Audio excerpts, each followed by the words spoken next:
আজ রবিবার হবার কারণে দুজনে মিলে সকালবেলায় চলে গিয়েছিলাম মাছের বাজারে মাছ কিনতে। ঠিক করেছি আজ বাড়িতেই ফিশ বিরিয়ানি বানাবো।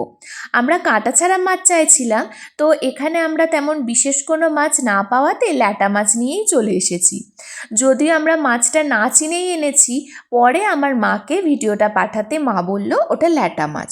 যাই হোক, বাড়িতে এসে ভালো করে মাছটা ধুয়ে তার মধ্যে একে একে নুন, হলুদ, গোলমরিচ গুঁড়ো, চাট মশলা, ধনে গুঁড়ো, জিরে গুঁড়ো, টক দই, বিরিয়ানি মশলা, বেসন, আদা রসুন বাটা দিয়ে ভালো করে মেখে মাছগুলো ভেজে তুলে রাখলাম। আর অন্যদিকে ও ততক্ষণে আলুগুলো ভেজে নিয়েছিল আর তারপরে একটু গ্রেভিটা বানিয়ে নিচ্ছে। সবই মোটামুটি এখন রেডি। এবার হাঁড়িতে লেয়ারিং করার পালা। সুন্দর করে লেয়ারিং করে হাঁড়ি বসিয়ে দিলাম দমে। আধ ঘন্টা পর আমাদের বিরিয়ানি একদম তৈরি। চিকেন মাটন দিয়ে বিরিয়ানি তো প্রায়ই খেয়ে থাকো, একবার মাছ দিয়েও ট্রাই করে দেখতে পারো, মন্দ লাগবে না।